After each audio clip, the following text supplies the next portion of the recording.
From Make Your Periodic Table yesterday, this came from the American Chemistry Association of Teachers, and they wanted you to cut out the states. They have symbols for the states like Arizona. They came up with a mass of 109, color light blue.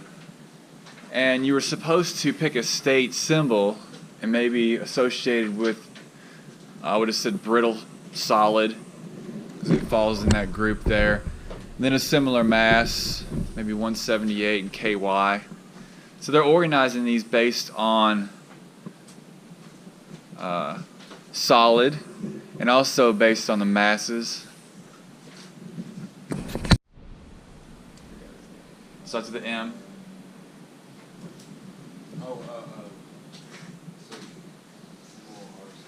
Right. His name was Lothar Meyer. Lothar. Lothar. Lothar. And he was, I believe he was German. Yeah, he was German. So you got an English man, John Newlands, you got a German, Meyer, and you got a Russian, Mendeleev, right? So they were the three players, and they all organized their table the same way. So the first three tables by different people are all organized based on what, Heather?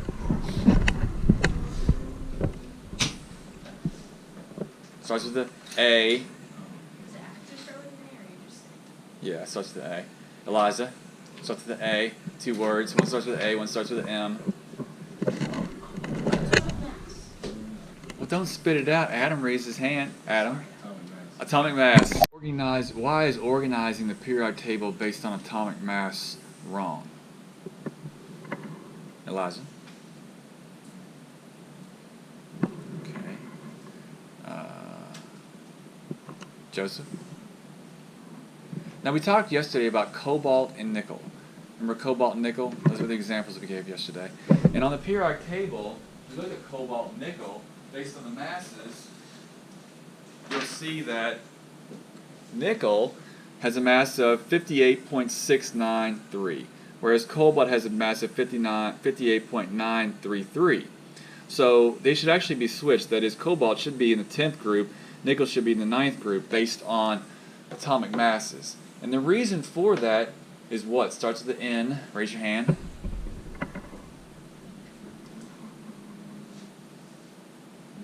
Neutrons. Yes, the neutrons cause the problem. Because in the nucleus, you just got the protons and the neutrons, right?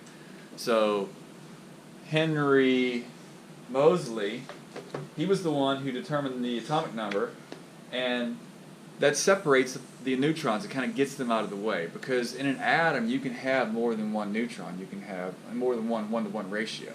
If you look at the band of stability, as the atomic number increases, you get more neutrons there.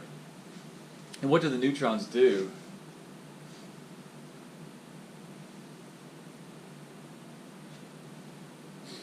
In the nucleus. What do they do in the nucleus? Do they create stability? Yeah, they actually help with bonding. Typically things that are alike, like protons and protons don't bond very well because they're both positively charged. They're going to repel a little bit. Two positively charged things are going to repel. So the neutron actually helps to hold the nucleus together, and it's called the strong force. So there's a bonding happening between the protons and the neutrons to help keep the atom together. Make sense? So if you have too many neutrons, that's going to start affecting the mass, and it's going to change your order. And that's going to determine, predictability. That's the goal there. Modern periodic table, the periodic table formation, and just a couple of things we need to summarize: the quantum rules, summary of quantum rules. N, if you remember, is associated with the shell that surrounds the nucleus. How many shells are there, Jake? There are 7 shells that surround the nucleus.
You just read for us the transition and intertransition metals, and they are the intertransition metals are the lanthanide and the actinides. So if you look over here, you'll see them right here. It says lanthanide and the actinide. So why are they called the lanthanide and the actinide series? Anybody? All right, go ahead, Cody. Because they emit light and destroy by electrons? Close. Okay, Adam. Now, if you look at element number 57, what is element number 57 called?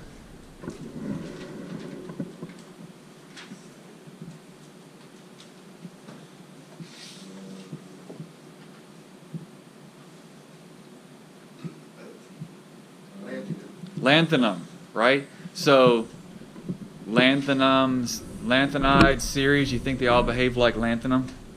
Yeah, they behave similarly to lanthanum. So this is I guess you would say, an exception to the periodic table, and that the behavior of this period is not going to be vertical. The behavior is going horizontal across this group here. So these are behaving like the lanthanum. This whole group behaves like the lanthanum. That's what they call it, the lanthanide series. Now, what do you think about element number 89? What's its name?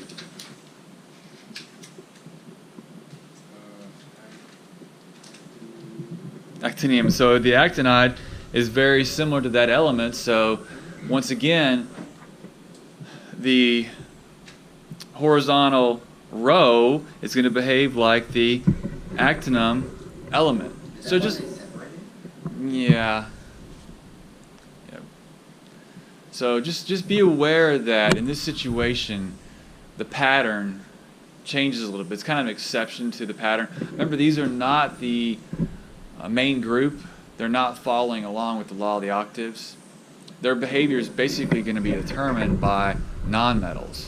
That is, how many electrons did they lose? How were the first three periodic tables organized, Marcus?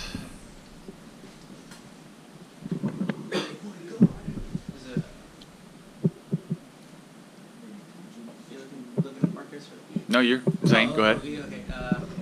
Weight? Right. Yeah. Atomic mass or atomic weight. So Newlands, Meyer, and Mendeleev all organized, Jamal, their table based on weights.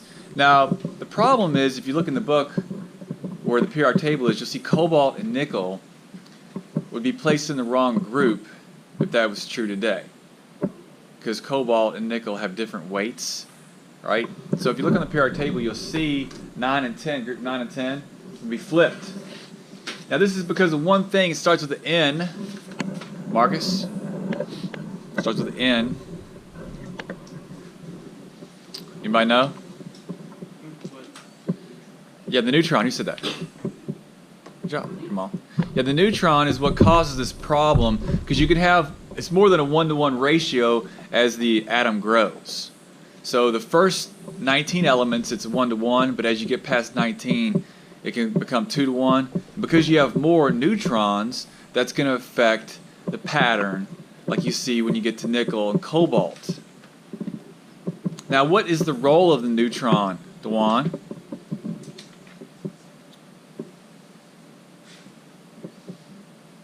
Death. Now, there are 82 elements that are stable. That means they don't have a predictable death. However, they can still die if unforeseen circumstances come their way, like if they get bombarded by a neutron or an alpha particle. So there's situations that can cause them to die. It's just overall, they do not have a predictable death, so they're considered to be stable. It's like carbon, 12. Been here in your body since it was formed in a star a long time ago. I have a question. So it says like in like this row, like 93 through 118, that they're all synthetic. Does that mean that we made elements? Yes, we can do that. High pressure, high temperature. You can fuse things. Are we still working on making new elements? Yes, we are. Okay. We're trying to get to the 8th period. If you look at the musical scale, it would kind of predict there would be 8 periods, but The stability is the problem. When you get to that band, above 82, elements are not stable, so they're going to be radioisotopes regardless of what we make, and they're going to have predictable deaths.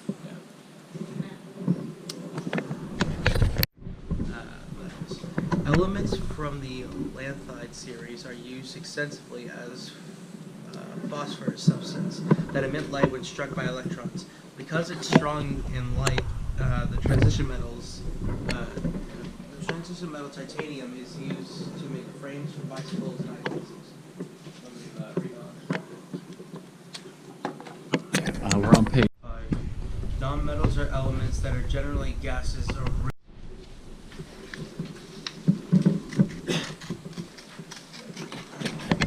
First three periodic tables organized. Michaela? Atomic mass is correct. So both Newlands, Meyer, and Mendeleev all organized their tables based on atomic mass. Now question number 2 said, how did Moseley organize his table? Raise your hand. Now remember, Moseley shot high energy electrons at the nucleus and counted what? Raise your hand. Carlos? Yes, he counted the protons using high energy electrons. Now then he set up his table based on the protons, based on the atomic number. Now why would setting up the periodic table based on atomic mass be wrong? Kaylee? Why would setting up a periodic table based on atomic mass produce incorrect results?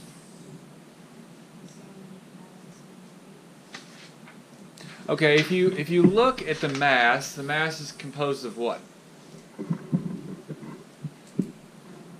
Starts with a P, starts with an N. Right, so those together make the mass. Now, the first 19 elements have a 1-to-1 ratio. But as you get above 19, it goes to like 1 to 2.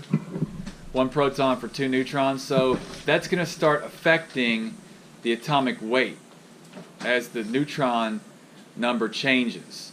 Now, what do the neutrons do for the nucleus, Lily? Do protons repel? They could.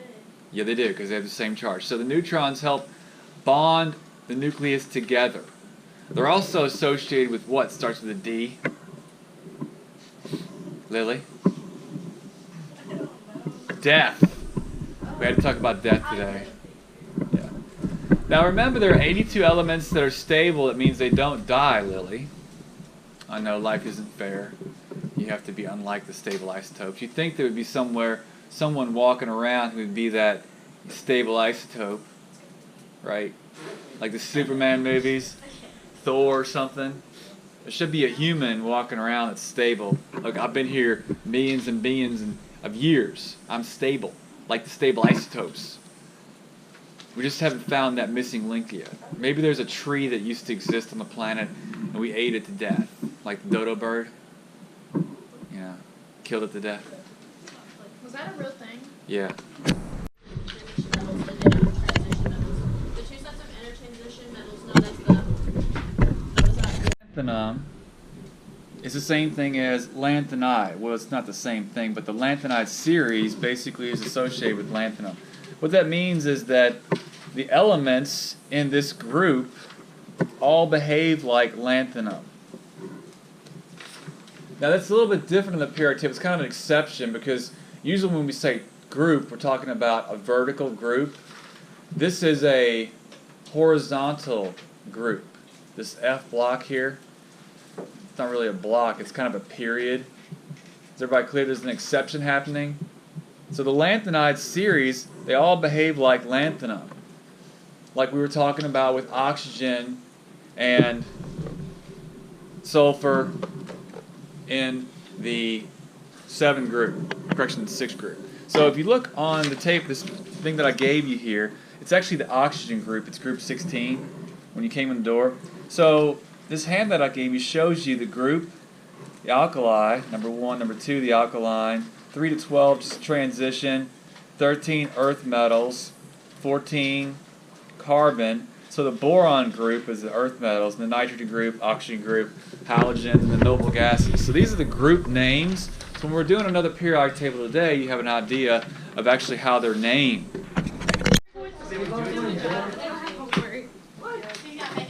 Used to organize your periodic table based on atomic mass, you're going to have an error.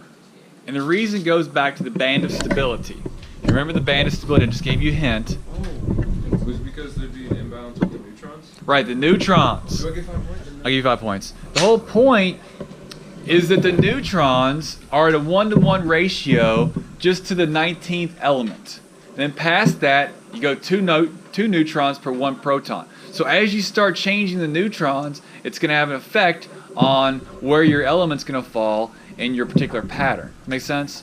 If you look at cobalt and nickel, you'll see that the 9th group and the 10th group should actually be flipped if you were dealing with organizing your table based on atomic mass. Make sense? Yes.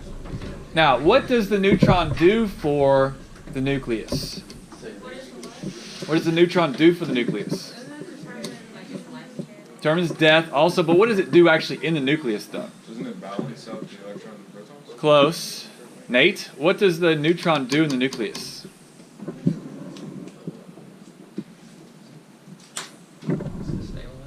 Close.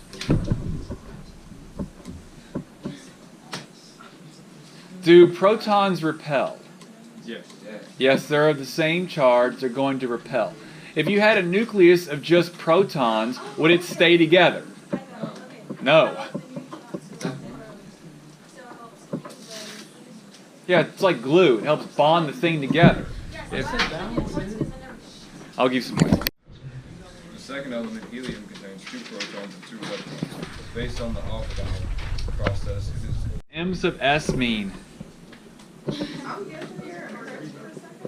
Close. What does M sub S mean? George, what does M sub S mean? Okay. So up here they're giving you an example of that. They're talking about the electron spin. Is it a clockwise or counterclockwise? There's a lot of different ways of showing it, like positive a half, negative a half. Remember, the electron is traveling in which way around the nucleus? It's following a circular origin as a wave around the nucleus. So there's an origin, circular, right? And then the wave is going to follow that around the nucleus. It stays in the energy levels 1 to 7. If it's pushed out of that, then you can get energy absorbed or released. So if it's pushed down, it's released. If it goes back out, it's absorbed. Remember that sheet we talked about? That makes sense? Yeah. All right, so the shapes, the geometric shapes, you've got people that are interested in shapes, and they're the ones that calculate where the circular origin can be found. That's what you're seeing right here. So when the electron's moving, they're going to say, okay, it's going to be a 90% probability you're going to find it in this location. Make sense? No. I'm just kidding, yeah. Well, it's geometric. They're just trying to pick out places that are more probable. They're never going to have 100% probable because you're dealing with a circular origin. So it's going to be traveling over a lot of different places. It travels faster at the 1st energy level or the 7th energy level, Andrew? 7. Right, 7. Because if you're closer to the nucleus, the negative of the electron is going to be attracted to the positive. It's going to actually slow it down. So it's more energetic the further you go from the nucleus. Light was struck by electrons. It's strong and light. Because it's strong and light, the transition metal titanium is used to make frames for light. The extremely unreactive group 18 elements are commonly used. The noble gases are used in lasers. Radii, Simplest element, hydrogen. Knowledge of the periodic table to determine the identity of each of the 7 unknown elements in this activity. All right, so what you're going to do, the procedure says, separate the unknowns and set aside. So you're going to cut these out just like the lab yesterday. This one's a little more complicated. It gives you more information. It gives you the atomic radius, melting point, density. And it says inspect the properties of the unknown elements, arrange them, and then place them in a order that you feel you can justify. There's also, you have to identify 7 unknowns. Now I'm going to give you the answers for the 7 unknowns tomorrow on the board. You're going to check yourself to see how close you are to what's correct. Remember, Mendel only got 3, correction, he got 0 out of 118 in the first periodic table he published in 1869. The one in 1871 is when he actually got 17 correct. So this is not easy to do. You have a little bit more information here. So we'll check tomorrow and see how well you do.